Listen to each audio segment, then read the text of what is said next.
പ്രിയപ്പെട്ടവരെ, മറഞ്ഞ മയ്യത്തുമായി ബന്ധപ്പെട്ടുകൊണ്ടുള്ള ഒരു കാര്യമാണ് പലപ്പോഴും ആളുകൾ ചോദിക്കാറുള്ളത്. മറഞ്ഞ മയ്യത്തിന് വേണ്ടിയുള്ള നമസ്കാരം എന്താണ്, അതിനെ സംബന്ധിച്ചുള്ള വീക്ഷണം എന്ന് പലവരും നമ്മൾ വിശദീകരിച്ചതാണ്.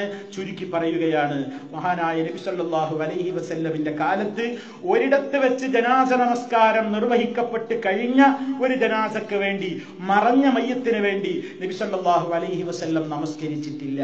പ്രവാചകൻ സല്ലല്ലാഹു അലൈഹി വസല്ലമിന്റെ കാലത്തതാ അങ്ങ് ദൂരെ നജാശി എന്ന് പറയുന്ന രാജാവ് മരണപ്പെടുകയുണ്ടായി.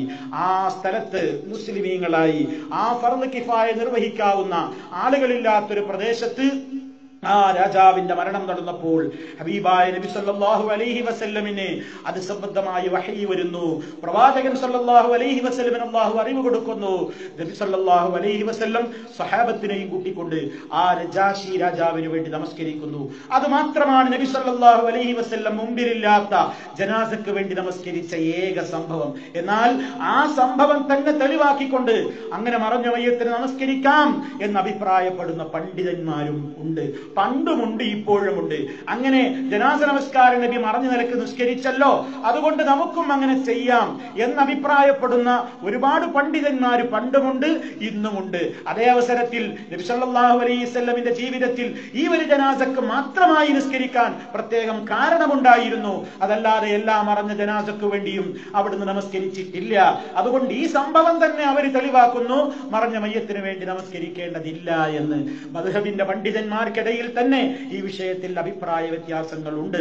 അതുകൊണ്ട് പ്രിയപ്പെട്ടവരെ, തെളിവുകളുമായി കൂടുതൽ യോജിക്കുന്നത് നബി സല്ലല്ലാഹു അലൈഹി വസല്ലമിന്റെ ഈ രൂപത്തിലുള്ള കാര്യങ്ങൾക്ക് വ്യാഖ്യാനം നൽകിയിട്ടുള്ള പണ്ഡിതന്മാർ പറയുന്നത്, ഒരിടത്ത് വെച്ച് ജനാസ നമസ്കാരം നടന്നൊരു മയ്യത്തിന് മറഞ്ഞ നിലക്ക് അവിടുന്ന് നമസ്കരിച്ചിട്ടില്ല എന്ന അഭിപ്രായത്തിനാണ് പല പണ്ഡിതന്മാരും മുൻതൂക്കം നൽകുന്നത്. മറ്റേ അഭിപ്രായവും പണ്ഡിത ലോകത്തുണ്ട് എന്നും നമ്മൾ മനസ്സിലാക്കിയിരിക്കേണ്ടതാണ്.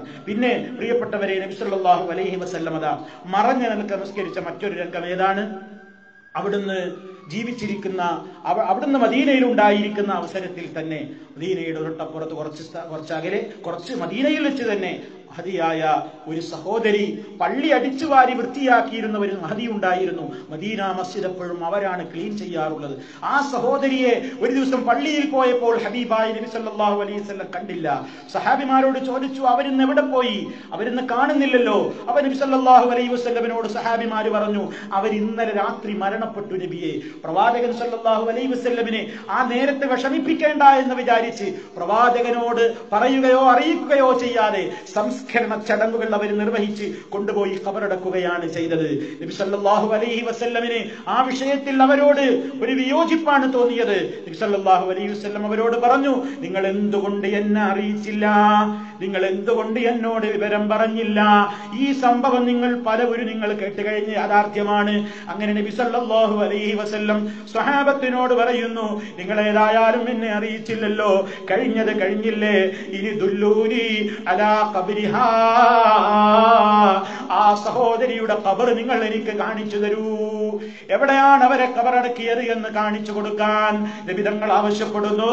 സ്വഹാബത്തദാ പുതുമണ്ണുള്ള ഖബർ കാണിച്ചു കൊടുക്കുന്നു. നബി സല്ലല്ലാഹു അലൈഹി വസല്ലം ആ ഖബറിന്റെ സമീപത്ത് നിന്നുകൊണ്ട് ആ സഹോദരിക്ക് വേണ്ടി ജനാസ നിസ്കരിക്കുന്നു. ഇതാണ് അവിടുത്തെ രണ്ടാമത്തെ സംഭവം. ഇതിൽ നിന്ന് നമുക്ക് നമ്മുടെ ഉറ്റവരും ഉടയവരും ഒക്കെ മരണപ്പെട്ട നേരത്ത് നമുക്ക് എത്തിപ്പെടാൻ സാധിച്ചില്ല, അല്ലെങ്കിൽ എത്തിയപ്പോഴേക്ക് ജനാസ ഖബറടക്കിയിരുന്നു, അല്ലെങ്കിൽ 2 ദിവസം കഴിഞ്ഞിട്ടാണ് എത്തിയത്. അങ്ങനെയൊക്കെയാണെങ്കിൽ നമുക്ക് ഖബറിൽ നിന്നുകൊണ്ട് ആ ജനാസക്ക് വേണ്ടി ജനാസ നമസ്കാരം നിർവഹിക്കാം എന്ന അഭിപ്രായം ഇതിന്റെ അടിസ്ഥാനത്തിലാണ് പണ്ഡിതന്മാർ പറഞ്ഞിട്ടുള്ളത്. അതുകൊണ്ട് പ്രിയപ്പെട്ടവരെ, ആ ഒരു സംഭവമാണ് മറഞ്ഞ മയ്യത്ത്, അതല്ല കാണാൻ തന്റെ മുമ്പിലില്ലാത്ത ഒരു മയ്യത്ത് എന്ന നിലക്ക് ഹബീബായ നബി സല്ലല്ലാഹു അലൈഹി വസല്ലം നമസ്കരിച്ചത്. അപ്പോ പ്രവാചകന്റെ ചരിത്രത്തിലോ സഹാബത്തിന്റെ ചരിത്രത്തിലോ ഒന്നും സഹാബിമാരൊക്കെ പല ദൂര സ്ഥലങ്ങളിലും മരിച്ചവരുണ്ട്, വഫാത്തായവരുണ്ട്, നേതാക്കളുണ്ട്, പണ്ഡിതന്മാരുണ്ട്. അവർക്കൊക്കെ വേണ്ടി ഇങ്ങനെയുള്ള ഒരു ജനാസ നമസ്കാരം ഹബീബായ നബി സല്ലല്ലാഹു അലൈഹി വസല്ലമോ സ്വഹാബത്തോ ഒന്നും നിർവഹിച്ചതായി ചരിത്രത്തിൽ സ്വീകാര്യയോഗ്യമായ നിലക്ക് റിപ്പോർട്ട് ചെയ്യപ്പെട്ടിട്ടില്ല.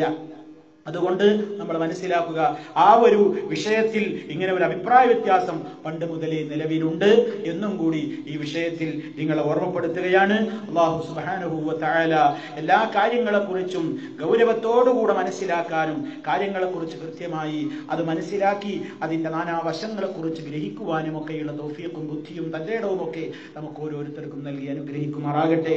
എല്ലാ